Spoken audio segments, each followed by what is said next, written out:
Assalamualaikum warahmatullahi wabarakatuh.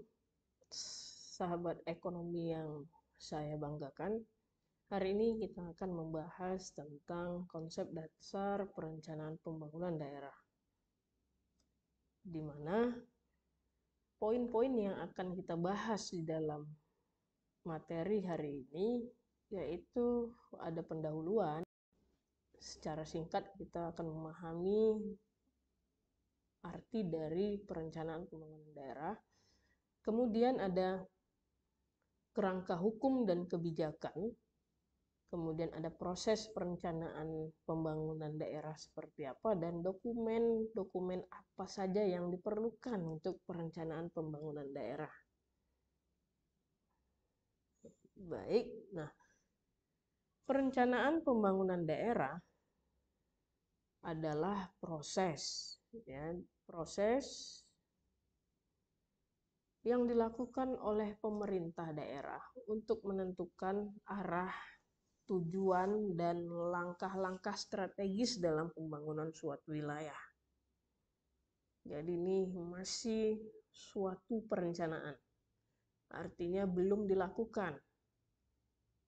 Nah, jadi masih proses. Nah, proses yang dilakukan itu adalah identifikasi kebutuhan. Nah, kita identifikasi kebutuhan yang diperlukan daerah. Kemudian mengalokasikan sumber daya. Sumber daya itu ada namanya sumber daya keuangan, sumber daya material, atau sumber daya manusia. Kemudian serta menyusun program, ya. Daerah juga perlu menyusun program dan kegiatan yang bertujuan untuk meningkatkan kesejahteraan masyarakat daerah tersebut. Gitu ya. Jadi jikalau ada suatu daerah melakukan suatu kegiatan kepada masyarakat, nah tujuan utamanya itu untuk meningkatkan skill, keterampilan, ya, agar mengeluarkan mereka dari zona kemiskinan atau meningkatkan kesejahteraan. Nah, kemudian apa saja sih manfaat perencanaan pembangunan daerah? Nah, di sini yang pertama manfaatnya itu mengarahkan pertumbuhan dan pengembangan daerah. Nah, perlu ya, perencanaan pembangunan daerah ini itu membantu daerah menetapkan visi misi. Pastinya suatu daerah itu ada visi misi. Visi misi itu untuk jangka panjang. Nah, agar bagaimana visi misinya berjalan dengan lancar, maka perlu melakukan identifikasi tadi, ya kan, prosesnya tadi. Jadi sehingga dari visi misi itu semua program dan kegiatan dapat diarahkan dengan baik untuk mencapai tujuan. Yang kedua ada optimalisasi penggunaan sumber daya. Perencanaan yang baik itu membantu dalam alokasi sumber daya. Yang saya bilang tadi, sumber daya selain sumber daya manusia ada keuangan, ada material. Kalau sudah membahas optimalisasi, suatu daerah itu lebih ingin efisien dalam pengalokasian sumber daya ini. Seperti itu. Yang ketiga, meningkatkan kesejahteraan masyarakat. Pasti melalui perencanaan, pemerintah dapat meningkatkan kualitas layanan publik setidaknya seperti pendidikan, kesehatan, transportasi yang langsung berdampak kepada kesejahteraan masyarakat. Kemudian mendukung pembangunan berkelanjutan. Nah, kalau membahas tentang pembangunan berkelanjutan, itu masuk ke konservasi lingkungan. Perencanaan yang mempertimbangkan aspek lingkungan dapat membantu dalam menjaga ekosistem, mengurangi dampak negatif pembangunan, dan memastikan kelestarian sumber daya alam. Nah, jadi selain lingkungan juga mengarah ke sosial ekonomi, memastikan bahwa pembangunan tidak hanya berfokus pada aspek ekonomi tetapi mempertimbangkan aspek sosial dan lingkungan. Nah, itu manfaat perencanaan pembangunan daerah. Kemudian ada tujuan perencanaan pembangunan daerah, mengidentifikasi kebutuhan dan potensi daerah. Nah, suatu daerah kita bisa melihat potensi apa saja yang daerah itu punya. Nah, itu tujuannya ya. Yang kedua, mengarahkan sumber daya daerah ke dalam program kegiatan yang sesuai dengan prioritas pembangunan. Jadi setiap daerah pasti ada prioritas pembangunan yang akan dilaksanakan, yang akan ditargetkan selesainya dengan cepat.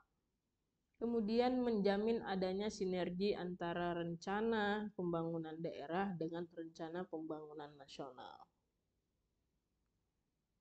Nah, kemudian ada fungsi dari perencanaan pembangunan daerah.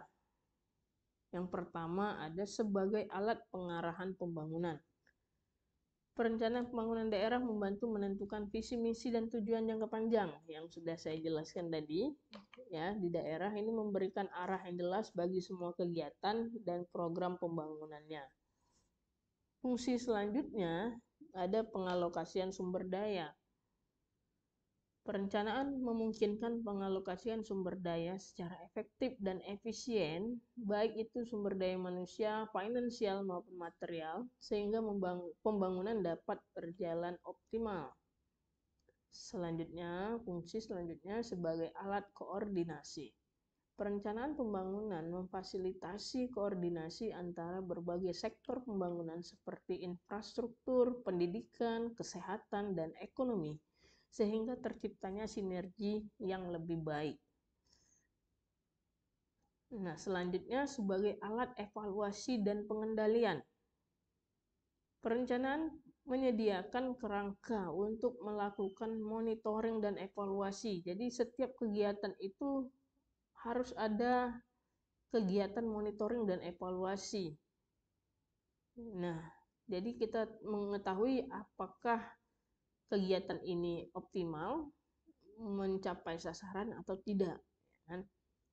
Sehingga pemerintah daerah dapat menilai keberhasilan dan membuat penyesuaian jika diperlukan sebagai dasar pengambilan keputusan. Nah, ini yang sangat penting ya. Fungsi terakhir, perencanaan yang baik menyediakan informasi dan analisis yang diperlukan untuk mengambil keputusan yang tepat.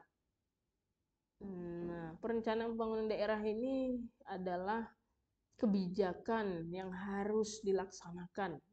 Maka dari itu, keputusan atau pengambilan keputusan juga harus jelas dan tepat sasaran. Ya, baik dalam penetapan kebijakan maupun dalam alokasi anggaran. Nah, selanjutnya landasan hukum yang diperlukan, ya, apa saja landasan hukum untuk perencanaan pembangunan daerah. Nah, perencanaan pembangunan daerah itu diatur dalam berbagai undang-undang dan peraturan. Salah satu landasan hukum utama adalah Undang-Undang Nomor 25 Tahun 2004 tentang Sistem Perencanaan Pembangunan Nasional.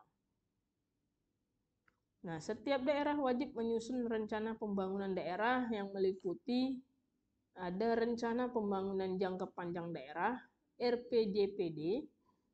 Perencanaan jangka panjang ini itu mencapai 20 tahun, mencakup visi misi dan arah pembangunan daerah. Kemudian ada rencana pembangunan jangka menengah daerah, RPJMD. Nah, jangka waktunya itu 5 tahun. Ya, yang disusun berdasarkan rencana pembangunan jangka panjang daerah yang berisi program-program prioritas pembangunan. Itu untuk yang rencana pembangunan jangka menengah. Kemudian yang ketiga ada rencana kerja pemerintah daerah. Perencanaan tahunan. Nah, ini prosesnya itu tahunan yang merupakan penjabaran dari kegiatan-kegiatan prioritas tadi yang dari RPJMD berisi program dan kegiatan yang akan dilaksanakan dalam 1 tahun anggaran. Nah, bagaimana selanjutnya? Nah, bagaimana proses perencanaan pembangunan daerah itu? Yang pertama, mengkaji awal. Ya, pengkajian awal yang harus dilakukan adalah mengidentifikasi permasalahan di daerah, potensi apa saja yang bisa ditingkatkan di daerah tersebut, dan kebutuhan daerah berdasarkan data informasi yang ada. Langkah selanjutnya adalah menyusun rencana. Dokumen menyusun rencana inilah seperti RPJPD, RPJMD, dan RKPD yang sudah dijabarkan sebelumnya. Itu isinya visi misi, tujuan sasaran, serta program dan kegiatan pembangunan. Kemudian setelah dokumen itu selesai, maka butuh yang namanya melakukan paparan, presentase, konsultasi publik namanya, melibatkan masyarakat dan pemangku kepentingan lainnya dalam proses konsultasi untuk mendapatkan masukan dan dukungan. Setelah melakukan presentase, kemudian menambahkan masukan-masukan dari masyarakat atau pemangku kepentingan. Lalu yang terakhir adalah pengesahan. Rencana pembangunan yang telah disusun harus disetujui oleh DPRD dan disahkan melalui peraturan daerah atau perda. Lalu melakukan pelaksanaan. Ketika sudah di ACC, ya diterima, lakukan pelaksanaan, implementasi program dan kegiatan pembangunan sesuai dengan rencana yang telah disusun.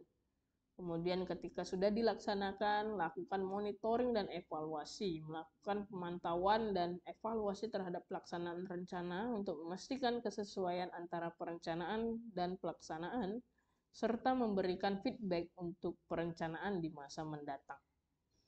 Nah, inilah dokumen-dokumen yang sebelumnya juga sudah kita sebutkan. Ada RPJPD, Rencana Pembangunan Jangka Panjang Daerah. Ada yang kedua, Rencana Pembangunan Jangka Menengah Daerah atau RPJMD. Yang ketiga, Rencana Kerja Pemerintah Daerah, RKPD. Ada Renstra, Satuan Kerja Perangkat Daerah. Renstra itu adalah rencana strategis. Kemudian ada Rencana Kerja Satuan Kerja Perangkat Daerah. Nah, untuk pembahasan tentang konsep dasar perencanaan pembangunan daerah, mungkin sampai di sini. Kita akan lanjut ke video selanjutnya untuk lebih mendalami tentang sistem perencanaan pembangunan daerah. Terima kasih. Salam sejahtera untuk kita semua. Wassalamualaikum warahmatullahi wabarakatuh.